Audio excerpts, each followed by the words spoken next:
Gulliver's Travels by Johnathan Swift. Chapter 5. Several adventurers that happened to the author. The execution of a criminal. The author shows his skill in navigation. I should have lived happy enough in that country if my littleness had not exposed me to several ridiculous and troublesome accidents, some of which I shall venture to relate. Glumdalclitch often carried me into the gardens of the court in my smaller box, and would sometimes take me out of it and hold me in her hand, and set me down to walk.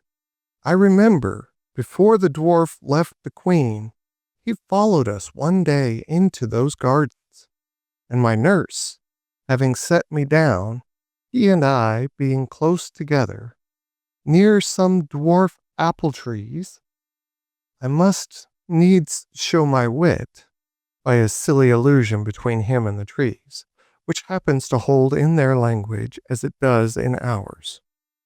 Whereupon the malicious rogue, watching his opportunity, when I was walking under one of them, shook it directly over my head, by which a dozen apples, each of them near as large as a Bristol barrel, came tumbling out about my ears. One of them hit me on the back as it chanced to stoop, and knocked me down flat on my face. But I received no other hurt, and the dwarf was pardoned at my desire, because I had given the provocation. Another day, Glumdalclitch left me on a smooth grass plot to divert myself, while she walked at some distance with her governess.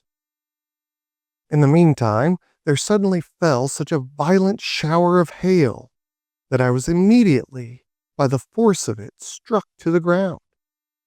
And when I was down, the hailstones gave me such cruel bangs all over the body, as if I had been pelted with tennis balls. However, I made a shift to creep on all fours and shelter myself by lying flat on my face on the lee side of a border of lemon thyme, but so bruised from my head to foot that I could not go abroad in 10 days.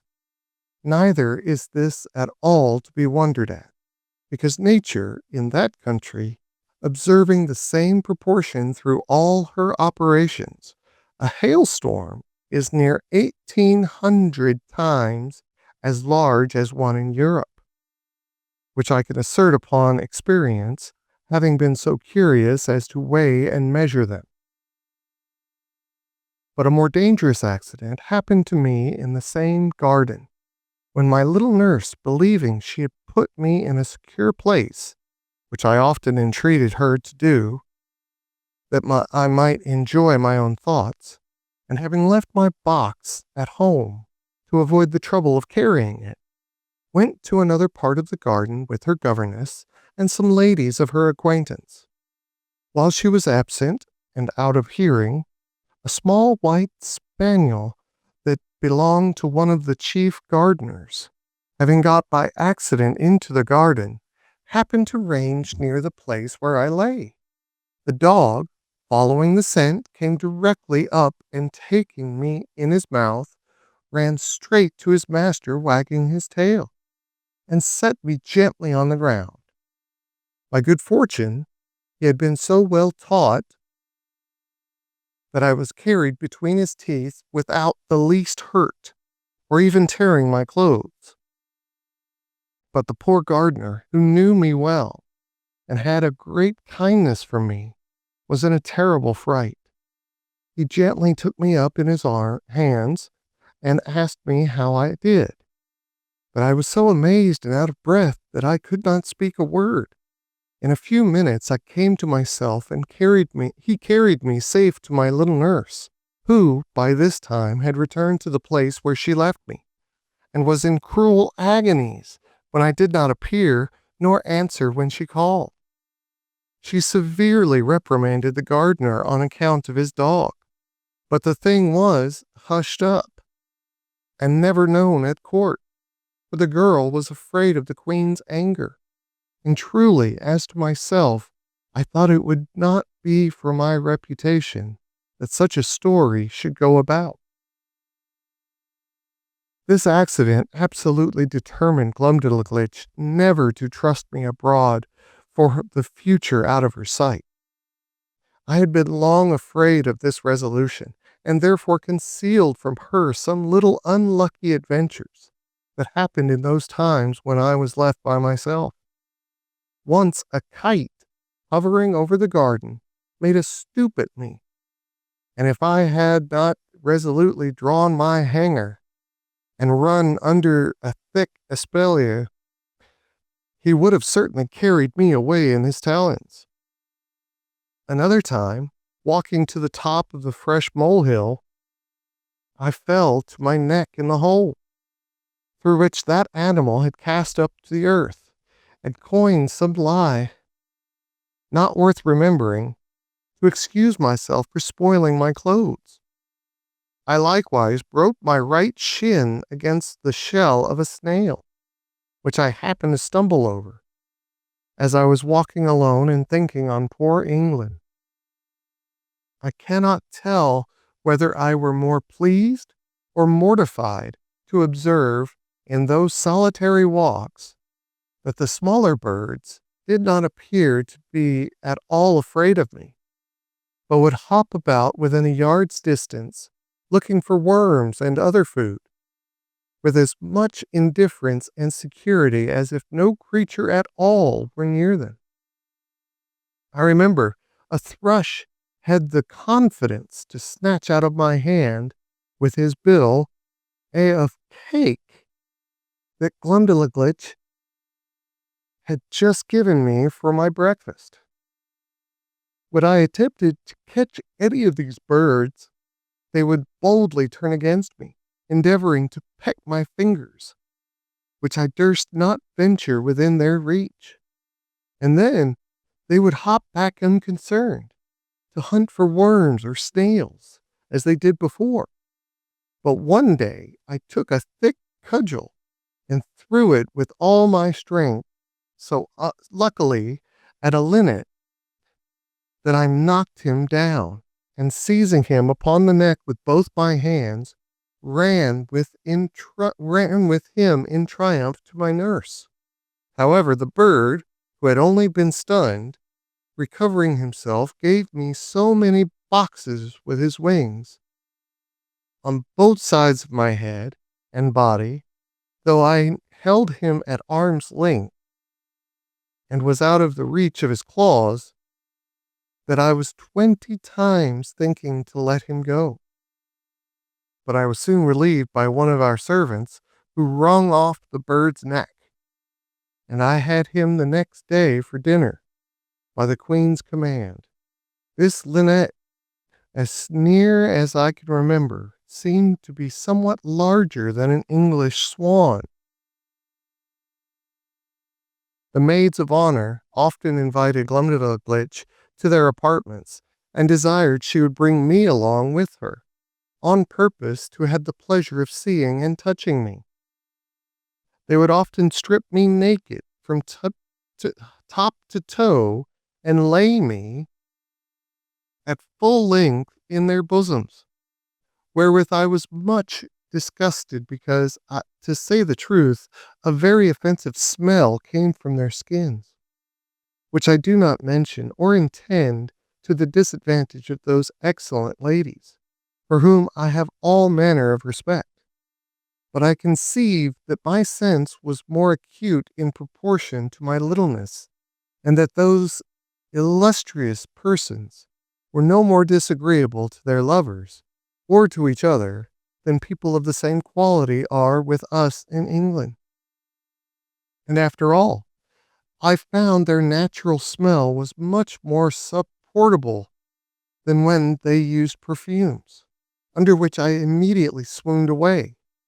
I cannot forget that an intimate friend of mine in Lilliput took the freedom in a warm day, when I had used a good deal of exercise, to complain of a strong smell about me, although I am as little paltry to that way as most of my sex. But I suppose his faculty of smelling was a nice with regard to me, as mine was to that of this people. Upon this point I cannot forbear doing justice to the queen my mistress, and Glumdalclitch my nurse, whose persons were as sweet as those of any lady in England. That which gave me most uneasiness among these maids of honor, when my nurse carried me to visit them, was to see them use me without any manner of ceremony, like a creature who had no sort of consequence. For they would strip themselves to the skin and put on their smocks in my presence, while I was placed on their toilet directly before their naked bodies, which I am sure to me was very far from being a tempting sight, or from giving me any of those other emotions than those of horror and disgust. Their skins appeared so coarse and uneven, so variously colored, when I saw them that near, with a mole here and there as broad as a trencher, and hairs hanging from it thicker than pack threads, to say nothing farther concerning the rest of their persons. Neither did they at all scruple while I was by to discharge what they had to drink, to the quantity of at least 2 hogsheads, in a vessel that held above 3 tons. The handsomest among these maids of honor, a pleasant, frolicsome girl of 16, would sometimes set me astride upon one of her nipples, with many of her other tricks, wherein the reader will excuse me for not being over particular. But I was so much displeased that I entreated Glumdalclitch to contrive some excuse for not seeing that young lady any more. One day a young gentleman, who was nephew to my nurse's governess, came and pressed them both to see an execution. It was of a man who had murdered one of that gentleman's intimate acquaintance. Glumdalclitch was prevailed on to be of the company, very much against her inclination, for she was naturally tender-hearted, and, as for myself, although I abhorred such kind of spectacles, yet my curiosity tempted me to see something that I thought must be extraordinary. The malefactor was fixed in a chair upon a scaffold erect for that purpose, and his head cut off at one blow, with a sword of about 40 feet long. The veins and arteries spouted up such a prodigious quantity of blood, and so high in the air, that the jet d'eau at Versailles was not equal to it for the time it lasted. And the head, when it fell on the scaffold floor, gave such a bounce as made me start, although I was at least half an English mile distant. The queen, who often used to hear me talk of my sea voyages, and took all occasions to divert me when I was melancholy, asked me whether I understood how to handle a sail or an oar, and whether a little exercise of rowing might not be convenient for my health. I answered that I understood both very well, for although my proper employment had been to be surgeon or doctor to the ship, yet often, upon a pinch, I was forced to work like a common mariner. But I could not see how this could be done in their country, where the smallest wherry was equal to a first-rate man of war among us. And such a boat as I could manage would never live in any of their rivers. Her Majesty said, if I would contrive a boat, her own joiner should make it. and she would provide a place for me to sail in. The fellow was an ingenious workman, and by my instructions, in 10 days finished a pleasure boat with all its tackling, able conveniently to hold 8 Europeans. When it was finished, the queen was so delighted that she ran with it in her lap to the king, who ordered it to be put into a cistern full of water, with me in it, by way of trial, where I could not manage my 2 sculls, or little oars, for want of room. But the queen had before contrived another project. She ordered the joiner to make a wooden trough of 300 feet long, 50 broad, and 8 deep, which, being well pitched to prevent leaking, was placed on the floor along the wall in an outer room of the palace. It had a cock near the bottom to let out the water when it began to grow stale, and 2 servants could easily fill it in half an hour. Here I often used to row for my own diversion, as well as that of the queen and her lady, who thought themselves well entertained with my skill and agility. Sometimes I would put up my sail, and then my business was all to steer, while the ladies gave me a gale with their fans. And when they were weary, some of their pages would blow my sail forward with their breath, while I showed my art by steering starboard or larboard as I pleased. When I had done, Glumdalclitch always carried back my boat into her closet and hung it on a nail to dry. In this exercise, I once met an accident, which had like to have cost me my life. For one of the pages having put my boat into the trough, the governess, who attended Glumdalclitch, very officiously lifted me up to place me in the boat, but I happened to slip through her fingers, and should infallibly have fallen down 40 feet upon the floor, if, by the luckiest chance in the world, I had not been stopped by a corking pin that stuck in the good gentlewoman's stomach,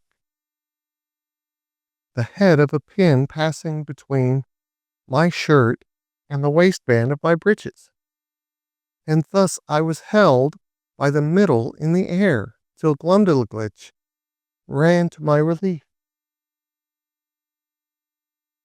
Another time, one of the servants, whose office it was to fill my trough every 3rd day with fresh water, was so careless as to let a huge frog, not perceiving it, slip out of its pail. The frog lay concealed till I was put up into my boat, but then, seeing a resting place, climbed up and made it lean so much on one side that I was forced to balance it with all my weight on the other, to prevent overturning. When the frog was got in, it hopped at once half the length of the boat, and then over my head, backward and forward, daubing my face and clothes with its odious slime. The largeness of its features made it appear the most deformed animal that can be conceived. However, I desired Glumdalclitch to let me deal with it alone. I banged it a good while with one of my sculls, and at last forced it to leap out of the boat. But the greatest danger I ever underwent in that kingdom was from a monkey who belonged to one of the clerks of the kitchen. Glumdalclitch had locked me up in a closet while she went somewhere upon a business or a visit.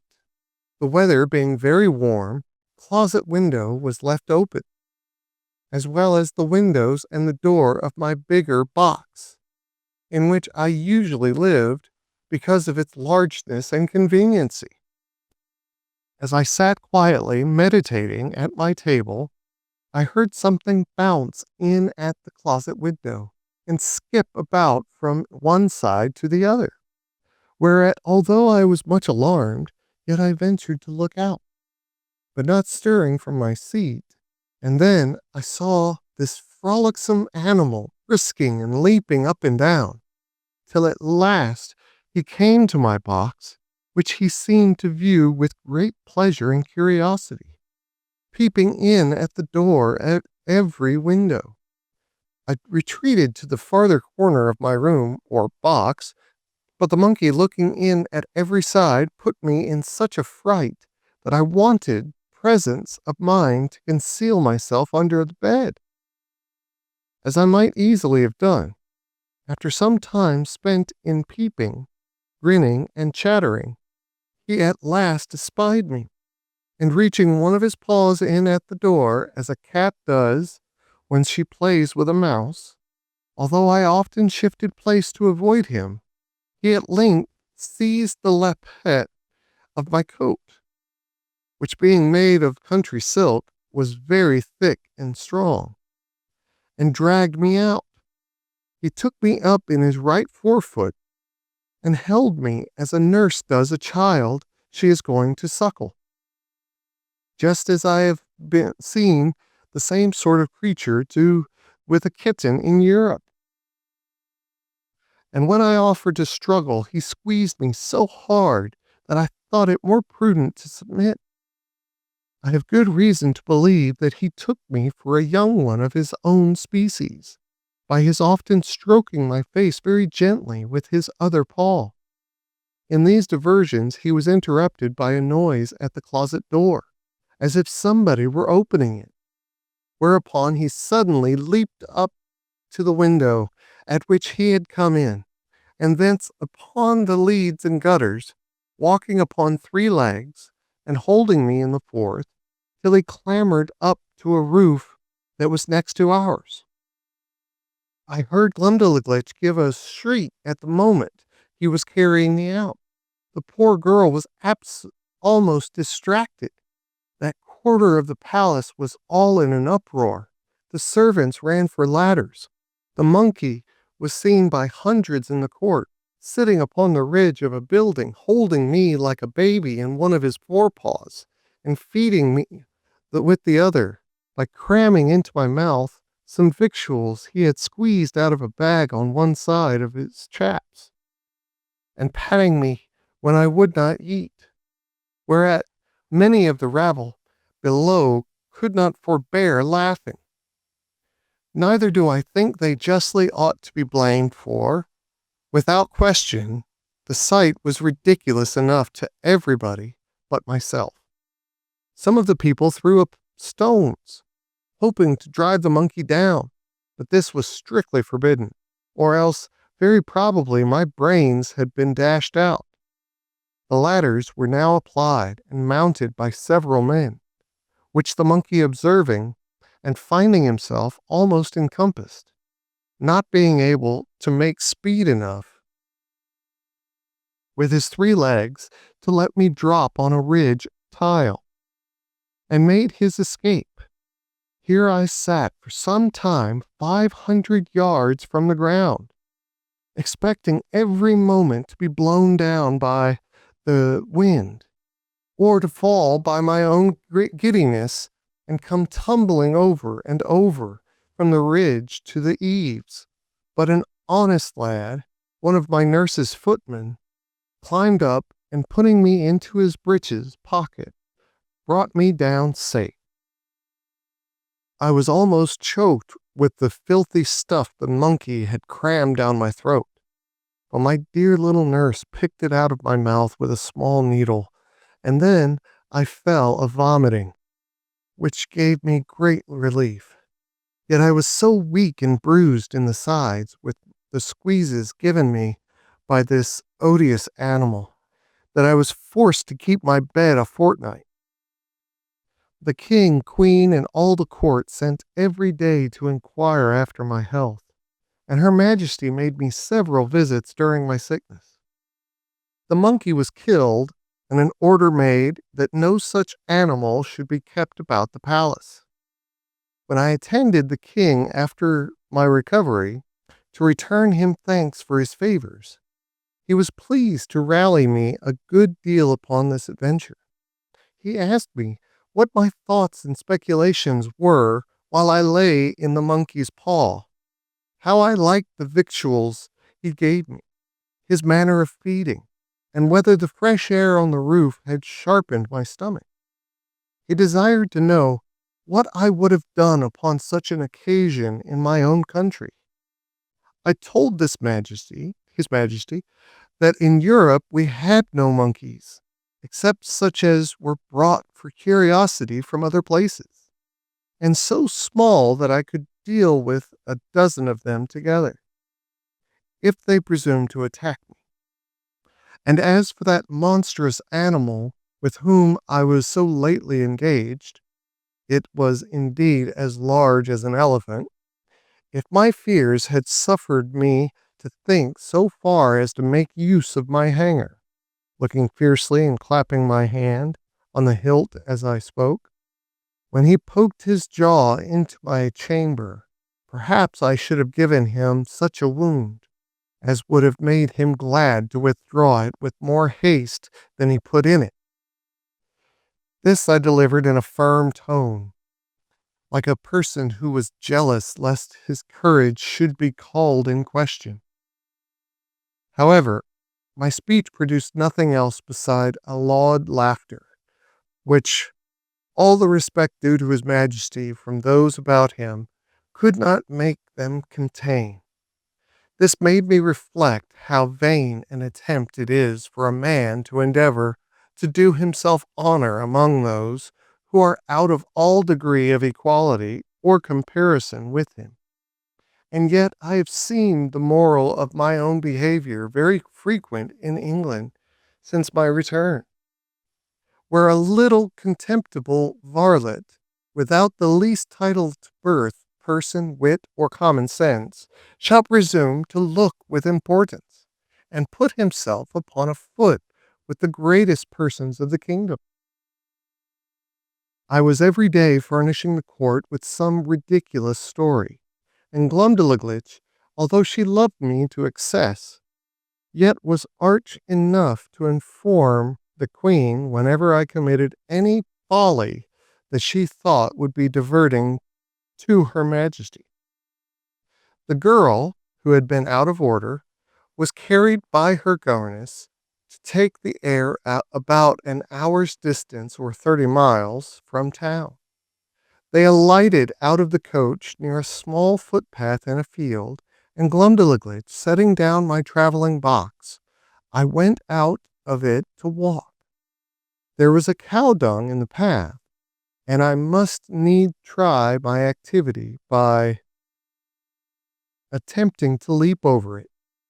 I took a run, but unfortunately jumped short, and found myself just in the middle up to my knees. I waded through with some difficulty, and one of the footmen wiped me as clean as he could with his handkerchief, for I was filthily bemured, and my nurse confined me to my box, till we returned home, where the queen was soon informed of what had passed, and the footman spread it about the court, so that all the mirth for some days was at my expense.